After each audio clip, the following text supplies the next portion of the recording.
Thank you guys for joining us. It's so good to be here with you. If you don't know me, my name's Patrick. I'm on the marketing team for the Star Wars fan team. Yep, and my name's Eric. I'm on the design team on Star Wars Black Series. Awesome. Great to have you guys with us. We will dive right in. Obviously, we've got, I think, about 35, 40 minutes, and so we want to make sure to get to all your questions. So first up is Chris from Jedi Business. Hey, Chris. Hey, good morning. Thanks for doing this again. Thank you. So my first question is, will we see other Lucasfilm IPs celebrated for the 50th anniversary of Lucasfilm besides Star Wars, like Willow or maybe even Indiana Jones? Absolutely, yeah. We're both Eric and I on the design and brand team. We're thrilled to kind of be able to work with Lucasfilm on the Lucasfilm 50 years anniversary. Obviously, kind of we're focused on Star Wars right now. We don't have any details to share at this time on properties beyond Hasbro and the Star Wars brand. Could be in the future. I just have to stay tuned. But right now we're focused on kind of Star Wars within the Lucasfilm 50th anniversary. Cool. All righty. Up next is Dominic from Star Wars Underworld. Hey guys. Hey guys. Thank you as always for doing these things. Thank you. One of the most exciting things for us at Star Wars Underworld from the live stream a couple of weeks ago was that you announced you're bringing back the 1999 Phantom Menace Darth Maul packaging, which we're big fans of. Can you talk a little bit about bringing that back for the Lucasfilm 50th anniversary? What goes into bringing something like that back and why now? So I'm also really excited about it. Those are the movies that I'm personally very nostalgic about, like just going to the toy store. Those are the ones I saw on the shelf. Obviously with celebrating Lucasfilm 50 years, it just made sense to bring that back, especially since that was such like a iconic part of Star Wars toy collecting in a time when that just got brought back for the first time in 20 years. So it was a big return to form. It felt like a milestone that we should celebrate in the Star Wars 50th, and the Lucasfilm 50th rather. Basically what goes into creating something like that, normally we will go and try to either find the original files of those packaging, or we will just order the package and try to recreate it as closely as possible. Luckily, with that packaging being a little bit more recent in its memory, we were able to copy it to a much more accurate degree, and be able to really fulfill that feel. And luckily we did last year too with Maul and Obi-Wan. So it was just basically trying to stay true to that, so they all look good as a collection together. Cool. Thank you. Cool. All righty. Up next is Chris from Bantha Skull. Hey, Chris. Hey, can you clarify this statement? I hate throwing your quotes back at you, Nope. but we have for the vintage collection more new figures hitting the shelves in 2021 than in any year since the vintage collection has relaunched. Does that mean since the 2018 relaunch, or over the history of the vintage collection since 2010? And by new, do you mean new tooling, new characters, or just newly numbered figures? If you could just put some clarification to that. Absolutely, yeah. So like you just said, it would be since the relaunch in 2018. I think we've said in the past, like, I don't think we'll ever get back to the levels of 2010 to 2013. I know, and that's true kind of in all of our lines.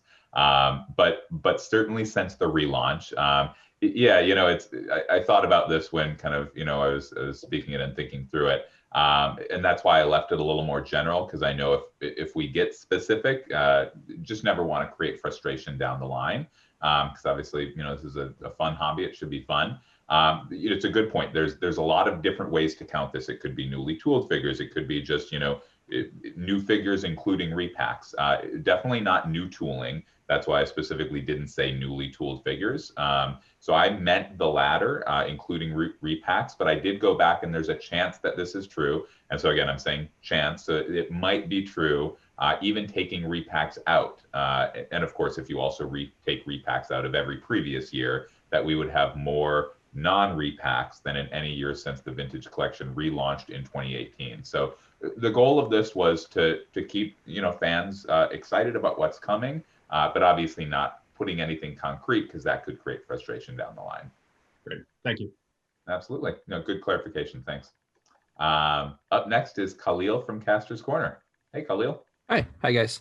So the retro look of the lines for the 50th with the Phantom Menace and looking at the Kenner, Obi-Wan and Greedo and the Jawa, they're all redecos. Are we going to look at anything that has any original tooling for that kind of segment of the collection for this year, or are we mostly looking at repack on vintage cards or redecos to vintage looks? Yeah. Obviously we can't say kind of if there are more coming out, but in the future, if some did, I don't think we would ever kind of newly tool something just for these expressions. And Jar Jar is a good example. Like, as we were planning out the line for Phantom Menace, we were like, obviously we want to get Jar Jar into this expression, but then we also did him in mainline. And you obviously see this in our, Black Series 40th anniversary expressions. Obviously we love these celebratory expressions with the Phantom Menace and 40th anniversary, but we also know that there's fans of the mainline and kind of want it in that packaging. The packaging is very important to Star Wars fans, which we feel as well. So I don't think you would ever see a newly tooled figure just in one of these expressions. But Jar Jar is a good example of a figure we did with this in mind, but then also released him in mainline. Great. Awesome. All righty. Up next is Val from the Star Wars News Network. So Lacey here, standing in for Val per usual. Nice to see you guys again. No problem. So you guys, first of all, thanks for doing that live stream. It was really, really fun. Congratulations on the success. So many people were watching. It was kind of insane. The chat was just nonstop moving. That being said, you guys highlighted this really cool timeline on the back of the packaging to highlight the 50-year anniversary. Do you have a set number of figures for each time period, or are you just doing a variety of figures from each time period? And what can fans expect?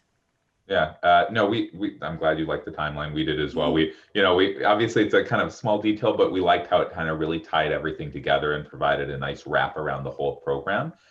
There's not kind of a specific, like the same number of figures from each time period. We wanted to do the figures that made sense. And so, that's 4 for the Phantom Menace. It's 3 for the kind of original Kenner Deco, the retro Black Series figures.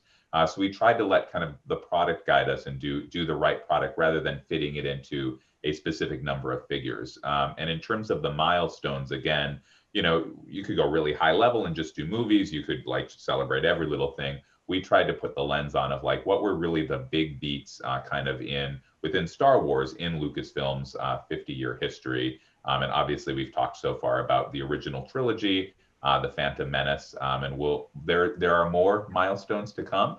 And you can kind of see some of those hinted at on that timeline. And so we're excited to share those in the coming months. Awesome. Love that. Thank you. Absolutely. Thank you. All righty. Back to the top with Chris from Jedi Business. Sure. The 4 announced figures for the Black Series in Phantom Menace foil packaging, and you're doing 3 figures for Amazon and Kenner colors. I was wondering if you might be considering those kinds of tributes for the 3 3/4-inch line as well. Yeah, I mean, as always, can't reveal something that's not. We'll see what the future holds. I know with kind of vintage fans, we try to strike that balance of the right expressions, and we know that kind of new figures are kind of the key and kind of the focus within the vintage collection, and that I think we've picked up that, or at least our impression is that vintage fans don't like some of these kind of packaging treatments as much as Black Series fans. And I'm thinking of things like last year, the Carbonized collection, the Credit collection. If that's not the case, again, that's the goal of this communication. Like, let us know, post a, article on your site, we'd love to read the comments. If this is something that vintage fans are looking for, we'd love to hear that. Okay. Great. All righty, back to Dominic. So speaking of the vintage collection, one of the reveals on the live stream last week or 2 weeks ago was the Clone Wars Darth Maul. And you talked on the live stream a little bit about the kind of blended animated and live action look, especially in the face. Is that something that you do frequently with the animated characters? And is it something you would look to, do some more of in the future? Maybe even, getting back to some animated looking characters in either scale, really. So that is something that we generally try to do with the animated characters in particular.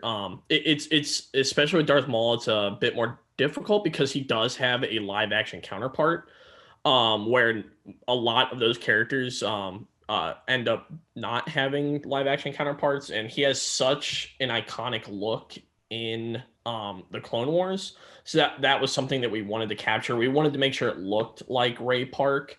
But we also wanted to make sure that it very also distinctly looked Clone Wars, just because like that's where that outfit came from. So that is something that we try to do with any of our characters. We did that with pretty much all of the Rebels characters, where we tried to obviously make them look like they're animated, but tried to give a sense of realism to them back when we released those. So that is something that we try to do.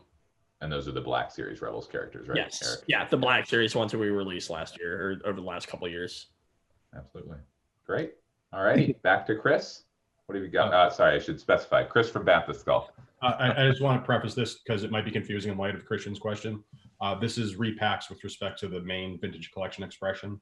Yep. So it feels as if Hasbro and the TVC collector community still do not see eye to eye with respect to repacks. We do not object to repacks as a concept. We object to the specific repacks that populated the early return of the vintage collection. There are no less than a dozen repacks from TVC and Legacy collection, especially Legacy collection, that fans would celebrate as much as newly tooled figures. There are simply not enough mainline waves per year to slot these in those package refresh spots. In short, could we get a true collector-focused archive line for TVC? Yeah, no, it's a good question. A lot to unpack there.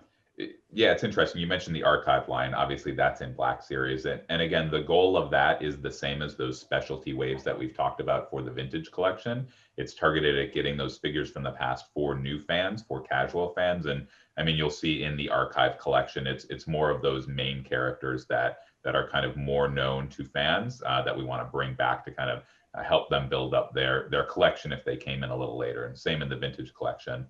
I think kind of one other piece in this is just, and we've talked about this before, there is kind of development timelines, and it's 12 to 18 months for a figure, but it's also that timeline to make changes to the ways we structure the line.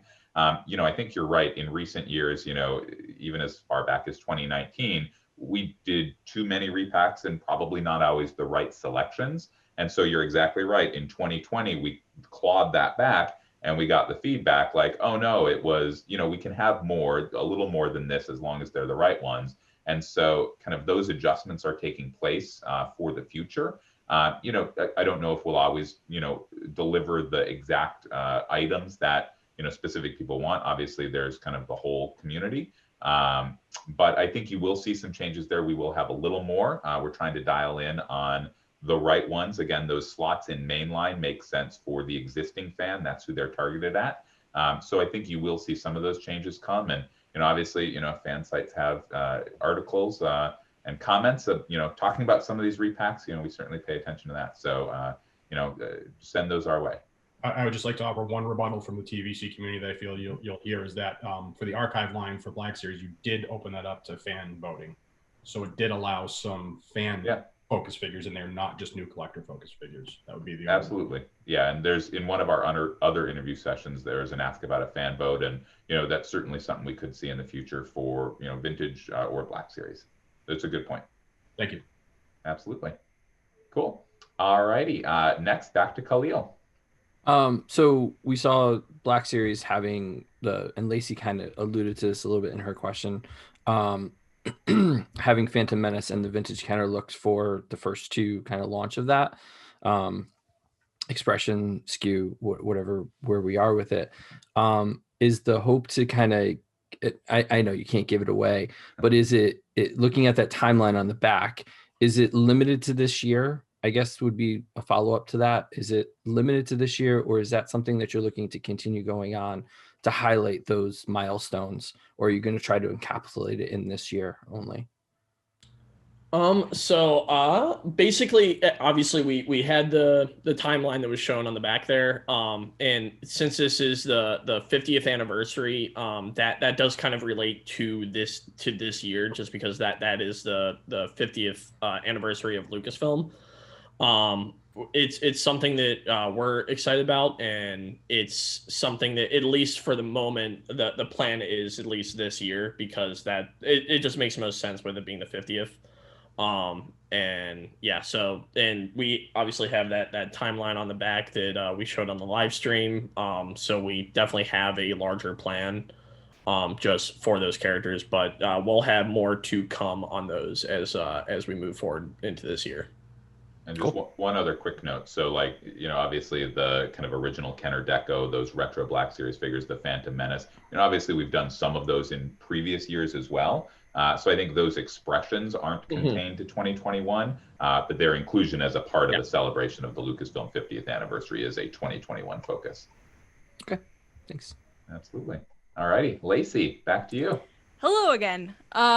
So speaking about the retro Kenner soft goods execution that you guys do, which fans really, really love, the way the boxes are with, they're different than the Black Series one, the retro ones with the card backing. Oh, yeah. This past year has been nuts for everyone, like crazy year. So a lot of fans have been buying stuff online and having it shipped to their house. Now, I want to preface this with every single figure I've bought from you guys through Hasbro Pulse has been beautiful. In the box, wonderfully packed, showed up perfect. Now, with some of your partners, it hasn't, and I know fans have kind of said that they've shown up either bent or ripped. Is there any plan to roll out either a plastic sleeve or something to protect the figure in transit, or some type of quality control with partners specifically, because they're not shipping them as great as you guys are? It's a good question. I think you're right. Kind of this past year has been nuts, and obviously kind of, across every industry, there's been a huge shift to more online ordering and more e-com. And, I think that'll remain to some extent even after the current crisis is over. So I think, obviously at Hasbro, we've learned a lot about kind of, the right ways to ship things. And I'm sure we have much more to learn. And I think our retail partners as well. I think, as always, like, basically kind of the world sees these new evolutions, right? And then we react and we learn what's not going right and we strive to fix it. So, as always, like, let us know. And again, kind of these interviews serve as a great kind of source of hearing what the fans are frustrated about. But continue to let us know kind of where we're seeing this frustration. And it's something we'll address both internally and with our partners. Okay, cool. Great. All righty, back to Chris from Jedi Business. I want to say thank you for doing the pipeline reveals. I thought that those were fantastic.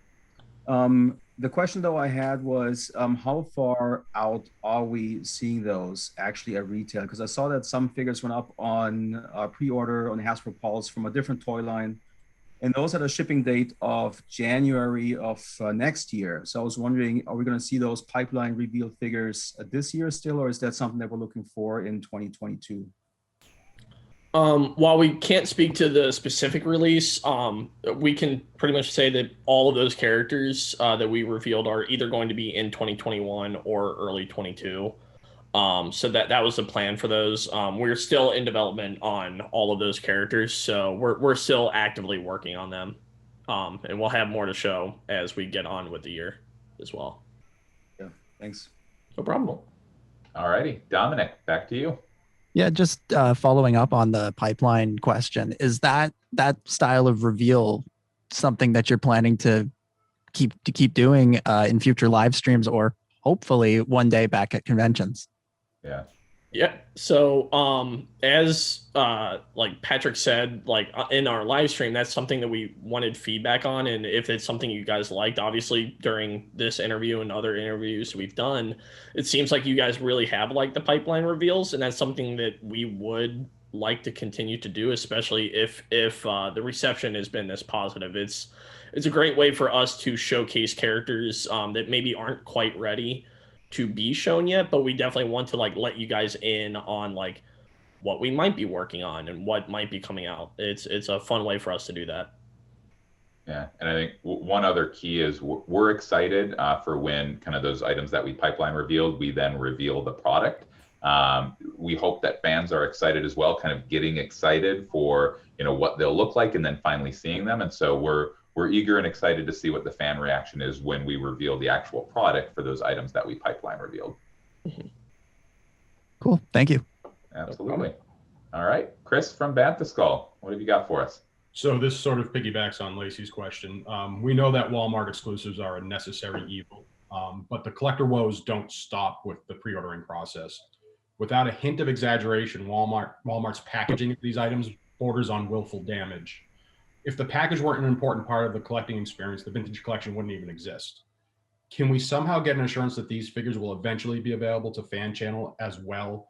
As such, those retailers tend to handle the packaging much better than Walmart does. This is for the carded collector, you know, primarily. Yeah, you know, and just again, taking a step back, you know, we fully understand that for the vintage collection especially, and then also for some of our Black Series expressions like 40th anniversary and the Phantom Menace card backs, and even honestly, like for the Black Series fan and the Black Series collector, like we've seen such a great response to our new packaging. So obviously packaging has such a history in Star Wars, and we're very aware of that. So just know that we're never like, you know, whether it's through Hasbro or a retailer, like we're never like, if the product gets there, it doesn't matter what happens to the packaging. Like I said on one of our other interviews, like we're fans as well, and we say that, and that's easy to say, but it's true. And we're not only fans of like the Star Wars line, many of us are fans of other Hasbro brand lines. And so we experience this in many ways, you know, in the same way that you guys do, kind of waiting for items to go on pre-order, ordering them, receiving them in the mail, etc.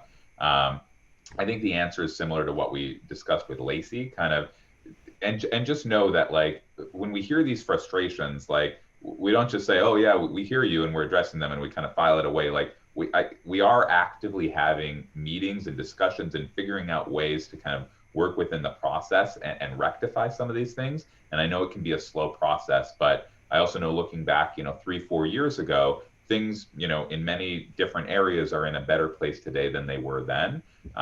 So just know we're aware of it. We're working on it. We're partnering kind of with everyone in the supply chain to try to bring an improvement to these areas. In answer to your specific question about whether these would be available to the fan channel as well, these are kind of exclusive to the retailers that we mentioned on the live stream. There's no current plans for them to go anywhere else. And so that's kind of the home. And as we've also said before, they wouldn't exist if it weren't for these retail exclusive slots. So it's not that they're taking something away from mainline. They are truly a bonus. So just to let you know, we've had several anecdotes of this where a vintage collection figure would fit in the box long ways and Walmart would fold it in half to force it in short ways. Completely unnecessary. That's why I said it was on willful damage. Yeah, and again, this is why these interviews they're a two-way street here, and so I will take that information back and discuss it with our team, and we'll do what we can to work towards a better future.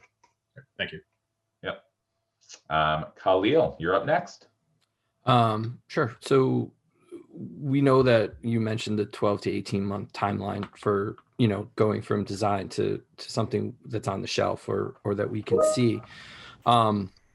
Like with Dark Ray, you know, it was a surprise, and I think as Star Wars fans, we like the surprises, and don't want them ruined by leaks on things like that. But with all the properties that are coming out, we noticed this year with Bo-Katan and then Sasha Banks's character in your pipeline reveal, it seems like a little bit of a faster timeline. Are you guys getting some of that art earlier, so that instead of a year after something comes out, we get the figure? And is that something going forward that we could see more of, where it's more with the release of the property in media that we get a figure that kind of matches up? Yeah, and certainly again, the Black Series Costa Reeves, like it's late 21 or early 22, so it might be on that year timing. It's interesting, as you say, like, you know, the child, for example, in episode 1 of season 1, like that was a surprise to everyone, and that's because, you know, Disney and Lucasfilm like made the good choice to keep that very under wraps, and as a result, then obviously there wasn't the child merchandise right away. Although obviously, you know, we're so appreciative with Lucasfilm and Disney for partnering with us to get that product out quickly. So it's kind of like you can't have it both ways. And as a Star Wars fan, like I love those moments of reveal and surprise. I would just say, like, we have the utmost trust, obviously, in our partners at Lucasfilm and Disney to, kind of decide what is appropriate to share and when. And then obviously, as soon as we see it, we get the product out as quickly as possible. And you're seeing that in some cases, and in other cases it takes a little longer. And I think that's because that's what's best for Star Wars and for the overall experience. Great, awesome. All right, back to you, Lacey. I am so excited for the Cascaroos figure, by the way. Just that's an aside. That's great to hear. Hopefully, when the product is revealed, you'll be excited. Yes, I am. I'm very excited. So I kind of said it earlier, like the live stream was just so awesome, and you guys are always so open with fans. How often are you going to do live streams? Because the Mando Monday stuff was awesome because we found out something new every week, but I can only imagine the work and timing and prep that goes into that. But how often can fans expect updates like the live stream from you guys? That's a good question. Mando Mondays, I think, was kind of a special moment in time because Mando season 2 You mean you was don't just want so to do exciting. it every Monday, Patrick? It would be amazing. I think basically we're trying to find the right cadence, both in terms of just viewing and also in terms of, people buying toys. And, I think we want to not drop, a ton of stuff like we used to in the past, just because then fans might have to pick and choose where they might not otherwise want to.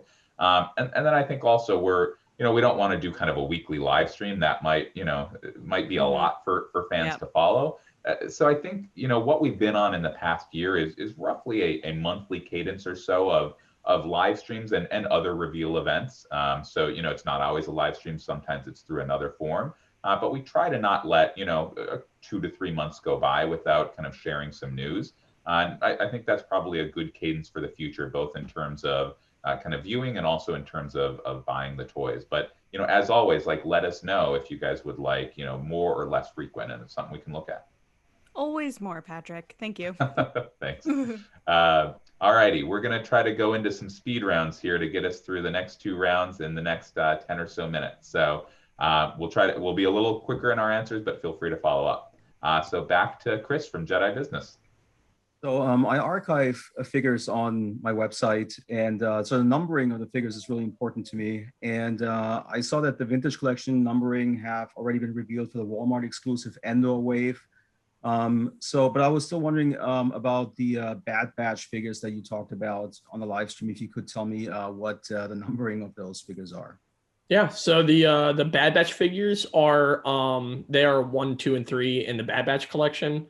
So it is Hunter, Crosshair, and then the Elite Squadron Trooper. So it's kind of in that order. Then we'll have So that's pretty much the order of those. It's 1, 2, and 3 in the Bad Batch collection. Cool, awesome. All right, Dominic. Can you just talk to us a little bit about what goes into creating something like the Kenner inspired Black Series figures? Taking something old and something new and smashing them together in such a fun way. Yeah. So basically the key, at least at first, is trying to get those original figures and trying to match the colors directly from those. So we will sometimes order those characters in order to be able to have those in hand to be able to directly reference to be able to do that. And luckily too, with us doing the actual retro line, the ones that are inspired by the actual Kenner sculpt and everything, we have a lot of great information from that we can just pull in general, both in terms of vinyl cape like we had for Obi-Wan Kenobi. So there's also a lot of discussion with Lucasfilm in terms of what things do we want to recreate, what things do we want to still keep Black Series, because these are still highly sculpted, high articulation characters. So we don't want to oversimplify because there might be a weird disconnect there. So like with a character like Obi-Wan, the vinyl cape made a lot of sense, having the lightsaber blade be completely opaque, but we still wanted to keep the photoreal on him because having anything simpler than that may feel strange. And then with the Jawa, there's a lot of discussions that went into whether or not we should do a vinyl cape versus a fabric cape. The vinyl cape, unfortunately, just had a lot of issues with the molded plastic kind of belt that he has. It really interfered with that vinyl cape that we found out.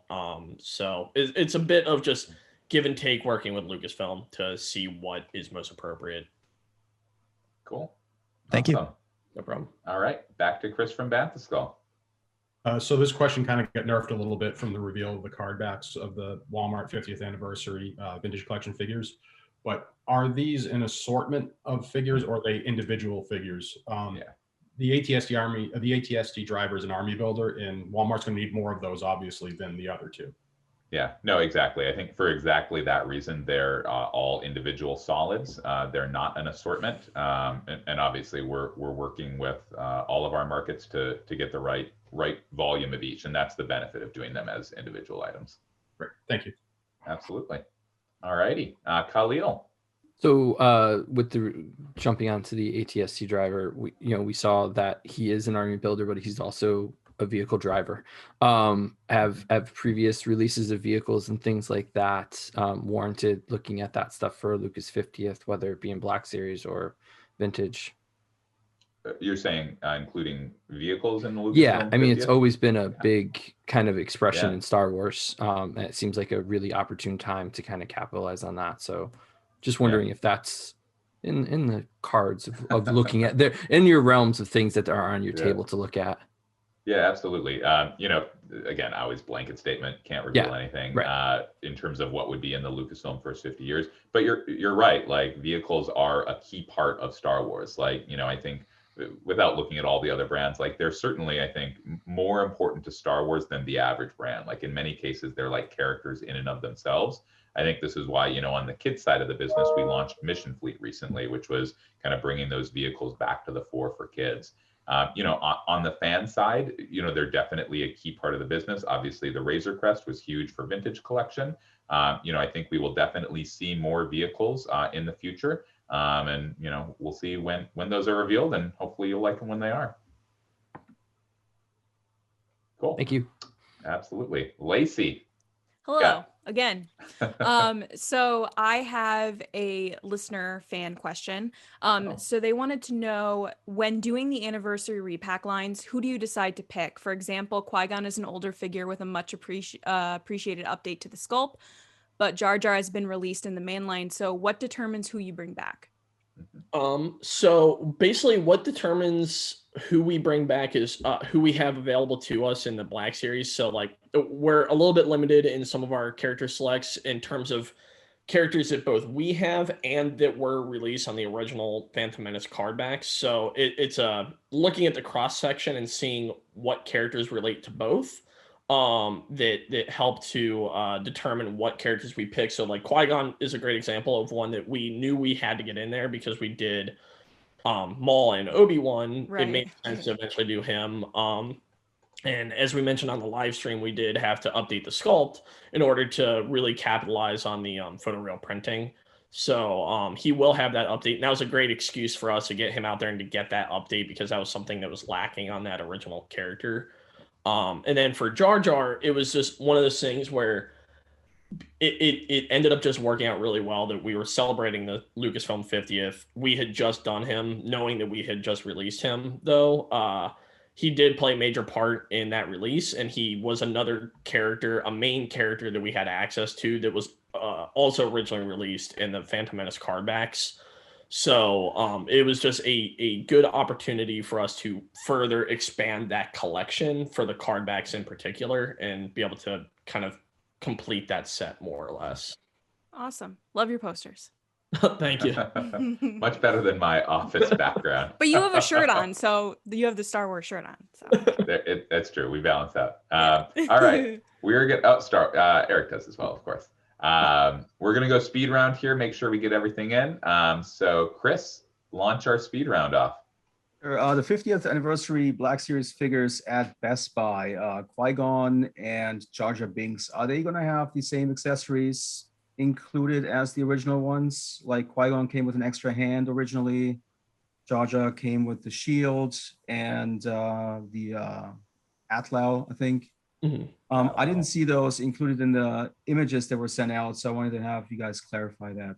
So at the moment, they do not come with those extra accessories. Because we were recreating that packaging, we were honestly pretty limited on the size and what all we could include in that packaging.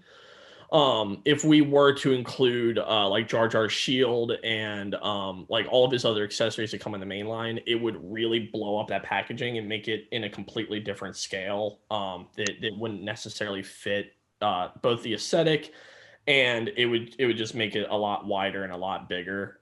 So that was part of the reason why we decided not to do that. And also, at least with the original release, it didn't have all those extra accessories, so that was another part that kind of played into that. But ultimately, it did come down to what we could fit in the package.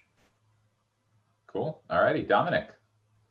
In the live stream, you revealed the Elite Squad Trooper from the Bad Batch. Is there anything more you can tell us about this figure? Anything in the design that maybe we should be keeping our eyes open for? There isn't too much that I can talk to specifically about him. You'll find out more about him in the Bad Batch TV show. But at least this is the first time that we have done a completely black clone trooper. So that is one point of difference. And it was obviously, with that being the main point of difference, we had a lot of discussions about like trying to dial in that black. It's not just a pure black. So we tried to make sure that it had a bit of subtlety to it. But yeah, there isn't too much more that I can talk to until the show comes out. I had to try. Thanks, guys. Cool. Chris from Bantha Skull. I'll strip the specifics for speed here. Is Hasbro aware that the production run for many newly tooled vintage collection figures are falling well short of demand? Yeah, absolutely. Yeah. So I think kind of without diving too much in the details, this gets to something of what we said earlier about how it, basically orders have to go in kind of several months in advance. As you know, Chris, kind of, we had a good conversation with the vintage community last year about kind of what the demand is out there. And so, obviously kind of high level, we all want the same thing. We all want kind of, everyone who wants these figures getting them. We're on the same page. And so we're working towards that in the future. And we're already in the process of that for upcoming figures. Thank you. Yep. Khalil? This is more of a deco question. So we saw the Kenner decos in the Black series, looking at kind of like how the retro would have looked as, when we were kids. Would we ever see that go for like the little 3 3/4 Kenner retro line where we'd see more of a realistic paint kind of going the other way? Yeah, no, it's a cool idea. It's something we've talked about. I think we try to strike the balance of like, obviously all these different kind of combinations and permutations are cool. We just don't want to kind of drive it too far and kind of split it too thin. But it's a cool idea. Definitely something we've talked about and something we could see in the future. Cool. Thank you. Absolutely. Lacey, bring us home. So everyone's asked my questions, but I will ask a random fun one. Did you guys cry when the Razor Crest got blown up?